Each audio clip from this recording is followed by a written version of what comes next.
नमस्कार खबरां दे इस बुलेटिन विच तुहाडा स्वागत है। मैं हाँ तरनजीत कौर। पहला पेश ने चुनियां खबरां। प्रधानमंत्री नरेंद्र मोदी का डेनमार्क की राजधानी कोपेनहेगन पुज्जण ते निघा स्वागत।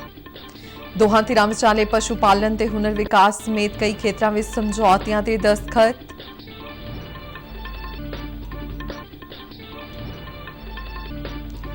पंजाब दीआं मंडियां विच कणक की खरीद 5 मई तो पड़ाववार बंद होवेगी। भगवान श्री परशुराम जी का जन्म दिहाड़ा श्रद्धा नाल मनाया गया।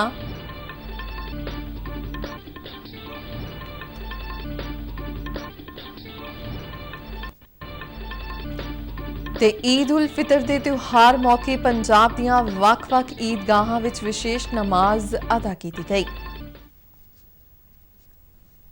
ते हुण खबरां विस्तार नाल। प्रधानमंत्री नरेंद्र मोदी 3 यूरोपी मुल्कां दी यात्रा दे दूजे पड़ाव विच जर्मनी तो बाद अज डेनमार्क की राजधानी कोपेनहेगन पुज्जे। डेनमार्क के प्रधानमंत्री मेटे फ्रेडरिक्सेन अते भारतीय भाईचारे के लोगों ने हवाई अड्डे ते प्रधानमंत्री का जोरदार स्वागत किया।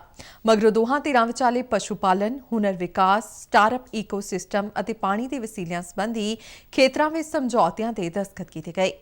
एक सांझी प्रेस कानफ्रेंस ਨੂੰ ਸੰਬੋਧਨ ਕਰਦਿਆਂ प्रधानमंत्री मोदी ने उन्हां दे निੱਘੇ स्वागत ਲਈ डेनमार्क के प्रधानमंत्री फ्रेडरिक्सेन ਅਤੇ उन्हां दी टीम ਦਾ ਤਹਿ ਦਿਲੋਂ ਧੰਨਵਾਦ ਕੀਤਾ। प्रधानमंत्री मोदी ने कहा कि ਅਸੀਂ ਹਰਿਤ रणनीतिक ਸਾਂਝੇਦਾਰੀ ਨੂੰ ਲੈ ਕੇ संयुक्त वर्क प्लान ਤੇ चर्चा ਕੀਤੀ ਹੈ। उन्होंने कहा कि कई खेत्रों में भारत में वधदे ईज ऑफ डूइंग बिजनेस का लाभ मिल रहा है।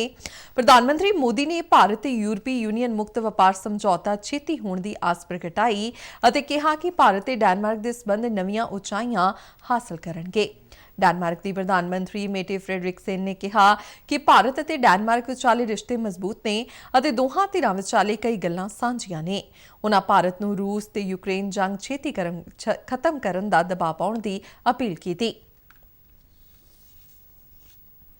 पंजाब दीआं मंडियां विच कणक दी आमद विच आई भारी गिरावट मगरों खुराक, सिविल सप्लाई अते खपतकार मामले विभाग ने मंडियां विच कणक दी खरीद बंद करन दा फैसला किया है।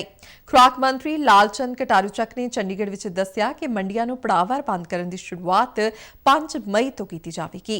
मंडी बोर्ड इस संबंधी नोटिफिकेशन जारी करेगा। उन्होंने खरीद की रफ्तार और किसानों के बैंक खातों में घट्टो घट्ट समर्थन मुल के बकाए की तेजी नाल वंड ते तसल्ली प्रगटाई। मंत्री ने कहा कि दुनिया में कणक दी कीमतां विच वाधे तो बाद ज्यादातर सूबियां विच कणक की सरकारी खरीद विच भारी गिरावट देखी गई सी, पर एक बार फिर पंजाब ने केंद्रीय पूल विच कणक की सब तो वध मात्रा भी योगदान पाउण विच देश की अगवाई की। सूबे विच हुण तक 93 लाख टन तो वध कणक की खरीद की गई है। भारत सरकार प्रधानमंत्री गरीब कल्याण अन्न योजना तहत समाज के गरीब वर्ग को मुफ्त अनाज की सहूलत दे रही है। कोरोना काल दौरान गरीबों को दरपेश मुश्किलों मगरों भारत सरकार ने मार्च 2020 विच लॉकडाउन लागू होने मगरों इस योजना का ऐलान किया सी। मोहाली जिले के वख-वख पिंडां विच योजना का लाभ लाभपात्रियों को मिल रहा है। एक रिपोर्ट।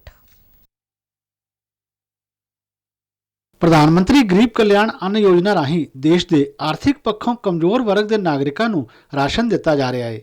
भारत सरकार ने कोरोना काल विच यह योजना ऐलानी सी अते हौली हौली इस विच वाधा किया गया। हुण यह योजना सितंबर 2022 तक वधाई गई है। मोहाली जिले के बडाली समेत वख-वख पिंडां दे लाभपात्री योजना तो मिल रहे राशन नाल खुश ने। कोरोना दे विच सानूं कोई होर कामकार नहीं था, खाने पीने नूं भी बहुत मुश्किल थी। बुद्धि साहब ने सानूं खाना घर बैठे दिता, दवाई बूटी का होर भी जो भी है सानूं सारी सहूलत मिली है। सानूं जी कणक मिलती है, वधिया खाना मिलिया, वधिया कोई असी सानूं तंगी नहीं आई हैगी। लॉकडाउन में 2 साल हो गए लॉकडाउन लगे, कोई तंगी नहीं आई सानूं, वधिया खाना मिली गया, कणक भी मिली गई। सारे वर्ल्ड च बुरा हाल सी, साडे हिंदुस्तान फिर भी बहुत अच्छा रहा जी। सानूं लंगर टाइम दी टाइम मिलता रहा जी। मोदी साहब का बहुत धन्यवाद है जी, गाहां नूं होर वधिया करे जी। रोटी मिलती रही है, दिहाड़ी जुत्ता घट्टे था पर कम चली गया साडा। प्रधानमंत्री गरीब कल्याण अन्न योजना लागू करने लई बडाली पिंड के लाभपात्री भारत सरकार का धन्यवाद करते हैं।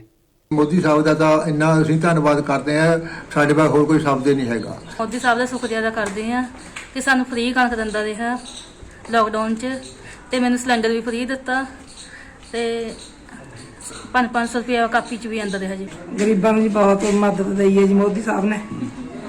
ਵੀ ਭੁੱਖੇ ਨਹੀਂ ਜੀ ਮਰੇ ਹੈਗੇ, ਬਸ ਰਾਸ਼ਨ ਪਾਣੀ ਦਿੰਦੇ ਰਹੇ ਜੀ, ਤਾਂ ਬਹੁਤ ਸ਼ੁਕਰੀਆ ਜੀ।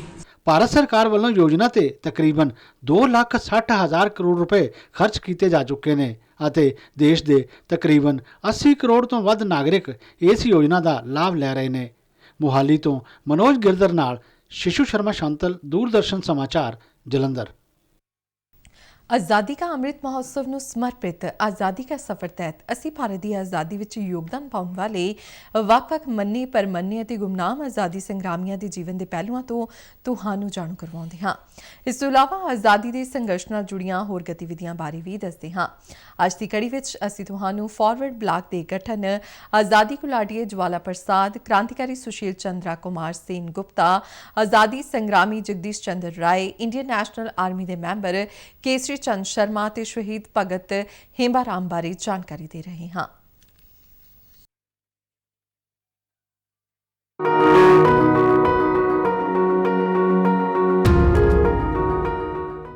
3 ਮਈ 1939 ਨੂੰ ਨੇਤਾਜੀ ਸੁਭਾਸ਼ ਚੰਦਰ ਬੋਸ ਨੇ ਫਾਰਵਰਡ ਬਲਾਕ ਦੇ ਗਠਨ ਦਾ ਐਲਾਨ ਕੀਤਾ। 1939 ਵਿੱਚ ਨੇਤਾਜੀ ਦੇ ਇੰਡੀਅਨ ਨੈਸ਼ਨਲ ਕਾਂਗਰਸ ਦੀ ਪ੍ਰਧਾਨਗੀ ਤੋਂ ਅਸਤੀਫਾ ਦੇਣ ਤੋਂ ਬਾਅਦ ਇਹ ਇੰਡੀਅਨ ਨੈਸ਼ਨਲ ਕਾਂਗਰਸ ਦੇ ਅੰਦਰ ਇੱਕ ਧੜੇ ਦੇ ਰੂਪ ਵਿੱਚ ਉੱਭਰਿਆ। ਇਸ ਦਾ ਸੰਵਿਧਾਨ ਅਤੇ ਪ੍ਰੋਗਰਾਮ 22 ਜੂਨ 1939 ਨੂੰ ਬੰਬਈ, ਹੁਣ ਮੁੰਬਈ ਵਿੱਚ ਇਸ ਦੇ ਪਹਿਲੇ ਆਲ ਇੰਡੀਆ ਸੈਸ਼ਨ ਵਿੱਚ ਅਪਣਾਇਆ ਗਿਆ ਸੀ। ਆਪਣੇ ਪ੍ਰਧਾਨਗੀ ਭਾਸ਼ਣ ਵਿੱਚ ਸੁਭਾਸ਼ ਚੰਦਰ ਨੇ ਆਉਣ ਵਾਲੇ ਸਮੇਂ ਵਿੱਚ ਪੂਰਨ ਸਵਰਾਜ ਜਿੱਤਣ ਲਈ ਠੋਸ ਕਾਰਜ ਯੋਜਨਾ ਦਿੱਤੀ। 17 ਜਨਵਰੀ 1941 ਨੂੰ ਨੇਤਾਜੀ ਸੁਭਾਸ਼ ਚੰਦਰ ਬੋਸ ਦੇ ਸੁਰੱਖਿਆ ਕਾਰਨਾਂ ਦੇ ਚਲਦਿਆਂ ਅਚਾਨਕ ਗਾਇਬ ਹੋਣ ਤੋਂ ਬਾਅਦ ਫਾਰਵਰਡ ਬਲਾਕ ਦੇ ਨੇਤਾਵਾਂ ਅਤੇ ਵਰਕਰਾਂ ਨੂੰ ਤਿੱਖੇ ਤਸ਼ੱਦਦ ਅਤੇ ਅਪਮਾਨ ਦਾ ਸਾਹਮਣਾ ਕਰਨਾ ਪਿਆ। ਵੱਡੀ ਗਿਣਤੀ ਵਿੱਚ ਉਹਨਾਂ ਚੋਂ ਕਈਆਂ ਨੂੰ ਜੇਲ੍ਹਾਂ ਵਿੱਚ ਬੰਦ ਕਰ ਦਿੱਤਾ ਗਿਆ। ਫਾਰਵਰਡ ਬਲਾਕ ਨੂੰ ਜੂਨ 1942 ਵਿੱਚ ਪਾਬੰਦੀਸ਼ੁਦਾ ਐਲਾਨ ਦਿੱਤਾ ਗਿਆ ਸੀ। ਫਾਰਵਰਡ ਬਲਾਕ, ਭਾਵੇਂ ਇਸ ਨੂੰ ਗੈਰ ਕਾਨੂੰਨੀ ਐਲਾਨਿਆ ਗਿਆ ਸੀ, ਨੇ 1942 ਵਿੱਚ ਭਾਰਤ ਛੱਡੋ ਅੰਦੋਲਨ ਦਾ ਸਮਰਥਨ ਕੀਤਾ। ਰਾਸ਼ਟਰੀ ਪੱਧਰ ਤੇ ਪਾਰਟੀ ਦੇ ਨੇਤਾਵਾਂ, ਜਿਨ੍ਹਾਂ ਵਿੱਚ ਸਰਦੂਲ ਸਿੰਘ, ਸ਼ੀਲ ਪਦਰ ਯਾਜੀ, HV ਕਾਮਥ, RS ਰੁਈਕਰ, KN ਜੋਗਲੇਕਰ, ਮੁਕੁੰਦ ਲਾਲ ਸਰਕਾਰ, U ਮਥੁਰਾਲਿੰਗਮ ਥੇਵਰ ਮੁੱਖ ਤੌਰ ਤੇ ਸਰਗਰਮ ਰਹੇ। ਆਜ਼ਾਦੀ ਤੋਂ ਬਾਅਦ ਪਾਰਟੀ ਨੇ ਪੱਛਮੀ ਬੰਗਾਲ ਵਿੱਚ ਇੱਕ ਮੁੱਖ ਦਫ਼ਤਰ ਦੇ ਨਾਲ ਇੱਕ ਸੁਤੰਤਰ ਰਾਜਨੀਤਿਕ ਪਾਰਟੀ ਦੇ ਰੂਪ ਵਿੱਚ ਆਪਣੇ ਆਪ ਨੂੰ ਮੁੜ ਸਥਾਪਿਤ ਕੀਤਾ। ਅਸੀਂ ਆਜ਼ਾਦੀ ਘੁਲਾਟੀਏ ਜਵਾਲਾ ਪ੍ਰਸਾਦ ਨੂੰ ਯਾਦ ਕਰ ਰਹੇ ਹਾਂ, ਜਿਨ੍ਹਾਂ ਨੂੰ 3 ਮਈ 1860 ਨੂੰ ਅੰਗਰੇਜ਼ਾਂ ਵੱਲੋਂ ਫਾਂਸੀ ਦਿੱਤੀ ਗਈ ਸੀ। ਉਹ ਉੱਤਰ ਪ੍ਰਦੇਸ਼ ਦੇ ਕਾਨਪੁਰ ਦੇ ਰਹਿਣ ਵਾਲੇ ਸਨ ਅਤੇ ਭਾਰਤੀ ਆਜ਼ਾਦੀ ਦੀ ਪਹਿਲੀ ਜੰਗ ਵਿੱਚ ਉਹਨਾਂ ਵੱਧ ਚੜ੍ਹ ਕੇ ਹਿੱਸਾ ਲਿਆ ਸੀ। ਉਹਨਾਂ ਕਾਨਪੁਰ ਵਿਖੇ ਫੌਜ ਦੀ ਅਗਵਾਈ ਕੀਤੀ ਅਤੇ ਬਰਤਾਨਵੀ ਫੌਜਾਂ ਵਿਰੁੱਧ ਕਈ ਲੜਾਈਆਂ ਲੜੀਆਂ। ਉਹ ਨਾਨਾ ਸਾਹਿਬ ਦੇ ਚੀਫ ਲੈਫਟੀਨੈਂਟ ਬਣ ਗਏ ਸਨ ਅਤੇ ਜਦੋਂ ਅੰਗਰੇਜ਼ ਕਾਨਪੁਰ ਛੱਡ ਰਹੇ ਸਨ ਤਾਂ ਤਾਤੀਆ ਟੋਪੇ, ਅਜ਼ੀਮੁੱਲਾ ਖਾਨ, ਬਾਲਾ ਸਾਹਿਬ ਅਤੇ ਟਿੱਕਾ ਸਿੰਘ ਨਾਲ ਸਤੀ ਚੌਰਾ ਘਾਟ ਤੇ ਵੀ ਮੌਜੂਦ ਸਨ। ਉਹਨਾਂ ਨੂੰ ਅੰਗਰੇਜ਼ਾਂ ਨੇ ਗ੍ਰਿਫਤਾਰ ਕਰ ਲਿਆ ਅਤੇ ਮੌਤ ਦੀ ਸਜ਼ਾ ਸੁਣਾਈ। ਉਹਨਾਂ ਨੂੰ 3 ਮਈ 1860 ਨੂੰ ਕਾਨਪੁਰ ਦੇ ਸਤੀ ਚੌਰਾ ਘਾਟ ਤੇ ਫਾਂਸੀ ਦੇ ਤਖਤੇ ਤੇ ਸ਼ਹੀਦ ਕਰ ਦਿੱਤਾ ਗਿਆ। ਅਸੀਂ ਇਸ ਮਹਾਨ ਸ਼ਹੀਦ ਨੂੰ ਸਲਾਮ ਕਰਦੇ ਹਾਂ। ਅਸੀਂ ਕ੍ਰਾਂਤੀਕਾਰੀ ਆਜ਼ਾਦੀ ਘੁਲਾਟੀਏ ਸੁਸ਼ੀਲ ਚੰद्रा ਕੁਮਾਰ ਸੇਨ ਗੁਪਤਾ ਨੂੰ ਵੀ ਯਾਦ ਕਰਦੇ ਹਾਂ, ਜਿਹੜੇ 3 ਮਈ 1915 ਨੂੰ ਸ਼ਹੀਦ ਹੋ ਗਏ ਸਨ। ਉਹਨਾਂ ਦਾ ਜਨਮ ਦਸੰਬਰ 1892 ਵਿੱਚ ਅਸਾਮ ਵਿੱਚ ਹੋਇਆ ਸੀ ਅਤੇ ਬਾਅਦ ਵਿੱਚ ਕੋਲਕਾਤਾ, ਪੱਛਮੀ ਬੰਗਾਲ ਚਲੇ ਗਏ ਸਨ।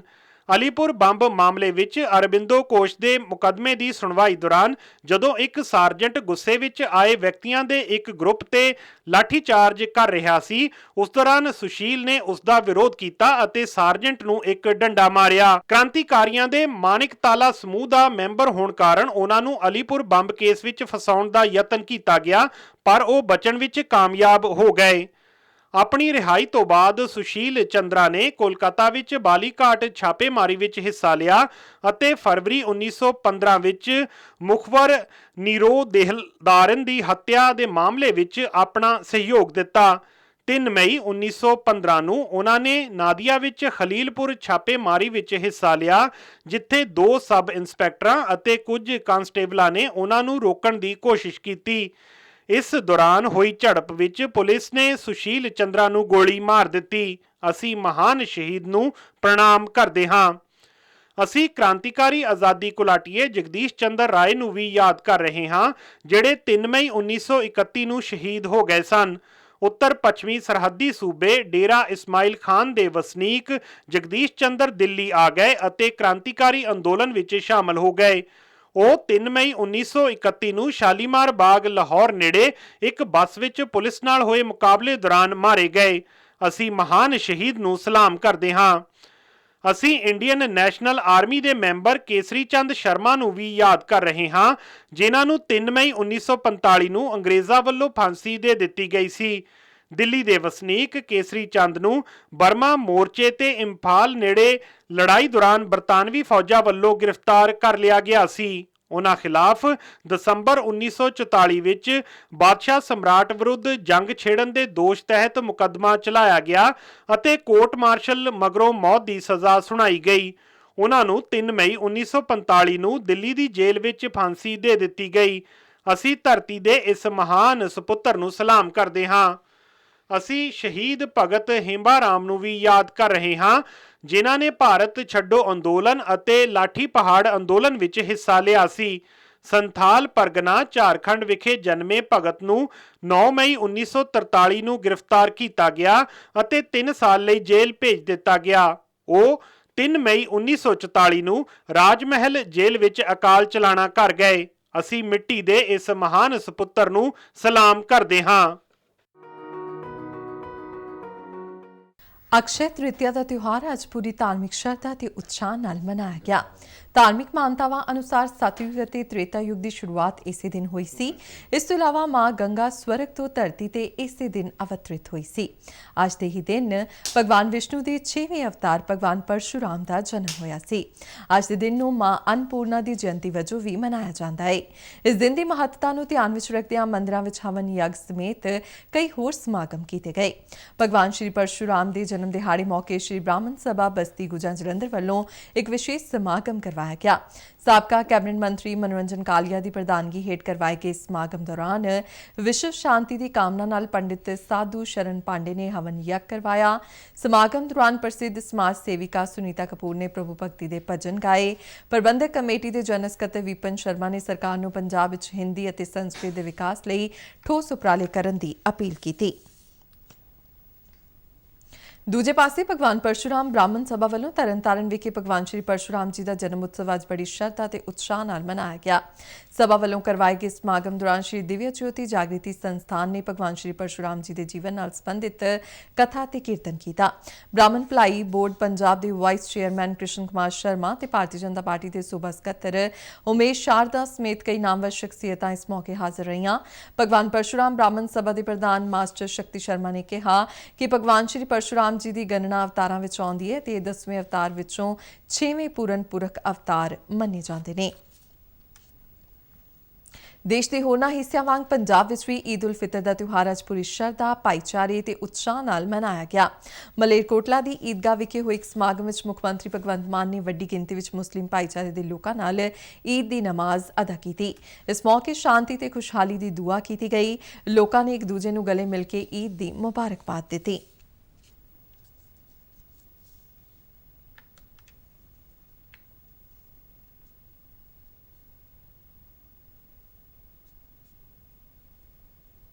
ਦੂਜੇ ਪਾਸੇ ਗੁਰਦਾਸਪੁਰ ਜ਼ਿਲ੍ਹੇ ਦੇ ਕਾਦੀਆ ਕਸਬੇ ਵਿੱਚ ਅਹਿਮਦੀਆ ਮੁਸਲਿਮ ਭਾਈਚਾਰੇ ਦੇ ਕੌਮਾਂਤਰੀ ਹੈੱਡਕੁਆਰਟਰ ਵਿੱਚ ਈਦ ਦੀ ਨਮਾਜ਼ ਅਦਾ ਕੀਤੀ ਗਈ। ਅਕਸਾ ਮਸਜਿਦ ਵਿੱਚ ਜਮਾਤ ਅਹਿਮਦੀਆ ਦੇ ਕੌਮੀ ਸਕੱਤਰ ਮੁਹੰਮਦ ਇਨਾਮ ਗੌਰੀ ਨੇ ਈਦ ਦੀ ਨਮਾਜ਼ ਅਦਾ ਕਰਾਈ। ਇਸ ਮੌਕੇ ਵੱਡੀ ਗਿਣਤੀ ਵਿੱਚ ਅਹਿਮਦੀਆ ਮੁਸਲਿਮ ਭਾਈਚਾਰੇ ਦੇ ਲੋਕ ਸ਼ਾਮਲ ਹੋਏ। ਈਦ ਮੌਕੇ ਅੱਜ ਭਾਰਤ ਪਾਕਿਸਤਾਨ ਕੌਮਾਂਤਰੀ ਸਰਹੱਦ ਤੇ ਅਟਾਰੀ ਵਾਹਗਾ ਚੌਂਕੀ ਤੇ ਸੀਮਾ ਸੁਰੱਖਿਆ ਬਲ ਅਤੇ ਪਾਕਿਸਤਾਨੀ ਰੇਂਜਰਸ ਵਿਚਾਲੇ ਮਠਿਆਈਆਂ ਦਾ ਆਦਾਨ ਪ੍ਰਦਾਨ ਕੀਤਾ ਗਿਆ। ਭਾਰਤ ਪਾਕਿਸਤਾਨ ਦੇ ਜਵਾਨ ਇਸ ਤੋਂ ਪਹਿਲਾਂ ਵੀ ਕਈ ਮੌਕਿਆਂ ਤੇ ਇੱਕ ਦੂਜੇ ਨਾਲ ਖੁਸ਼ੀਆਂ ਸਾਂਝੀਆਂ ਕਰਦੇ ਆ ਰਹੇ ਨੇ। BSF ਦੇ ਅਧਿਕਾਰੀਆਂ ਦੀ ਇੱਕ ਟੀਮ ਨੇ ਅਟਾਰੀ ਵਾਹਗਾ ਸਰਹੱਦੀ ਜ਼ੀਰੋ ਲਾਈਨ ਤੇ ਪਾਕਿਸਤਾਨੀ ਅਧਿਕਾਰੀਆਂ ਨਾਲ ਮੁਲਾਕਾਤ ਕਰਕੇ ਇੱਕ ਦੂਜੇ ਨੂੰ ਮਠਿਆਈਆਂ ਤੇ ਸ਼ੁਭਕਾਮਨਾਵਾਂ ਦਿੱਤੀਆਂ।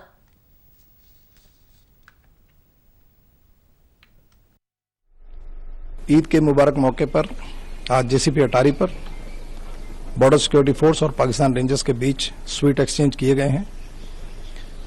परंपरा के अनुसार दोनों देशों के बीच सीमाओं पर शांति और खुशहाली बनी रहे, इस प्रकार की ये हमारी कोशिश है और विश्वास है कि इस प्रकार की परंपराएं आगे इस बॉर्डर पर शांति बहाल कर सकें। उधर फाजिलका ਜ਼ਿਲ੍ਹੇ ਵਿੱਚ ਭਾਰਤ ਪਾਕਿਸਤਾਨ ਸਰਹੱਦੀ ਸਾਦਕੀ ਚੌਂਕੀ ਵਿਖੇ ਸੀਮਾ ਸੁਰੱਖਿਆ ਬਲ ਤੇ ਪਾਕਿਸਤਾਨੀ ਰੇਂਜਰਸ ਨੇ ਮਠਿਆਈਆਂ ਦਾ ਆਦਾਨ ਪ੍ਰਦਾਨ ਕੀਤਾ। ਦੋਹਾਂ ਵੱਲੋਂ ਇੱਕ ਦੂਜੇ ਨੂੰ ਈਦ ਦੀਆਂ ਵਧਾਈਆਂ ਦੇ ਕੇ ਖੁਸ਼ੀਆਂ ਸਾਂਝੀਆਂ ਕੀਤੀਆਂ ਗਈਆਂ। समाज सेवी जथेबंदियां दिशादीप ते निष्काम सेवा वैलफेयर सोसाइटी ने जिला रैड क्रॉस सोसाइटी के सहयोग नाल जलंधर के DAV college of engineering and technology विखे अज एक सैमीनार का आयोजन किया। इसका विषय रहा जिंदगी नूं हां अते नशियां नूं ना। सहायक पुलिस कमिश्नर अशोक कुमार ने सैमीनार की प्रधानगी की। कॉलेज के विद्यार्थियों ने नौजवानों को नशियां तो दूर रहने की प्रेरणा देने संबंधी एक नुक्कड़ नाटक अखीर कदों तक की शानदार पेशकारी की। कॉलेज के प्रिंसीपल डॉक्टर मनोज कुमार ने गैर सरकारी जथेबंदियों वालों नशा मुक्त समाज की सिरजना विच निभाई जा रही भूमिका की शलाघा की। डॉक्टर संजीव लोचन बख्शी ने नशा मुक्ति बारे सरकार के उपरालियां की विस्तार नाल जानकारी दी। दिशादीप संस्था के संस्थापक SM सिंह अते होरनां अहुदेदारां की अगवाई हेठ कॉलेज के विद्यार्थियों ने समाज नूं नशा मुक्त करन दा प्रण लिया। कॉलेज कंपलैक्स विच फलदार बूटे भी लगाए गए।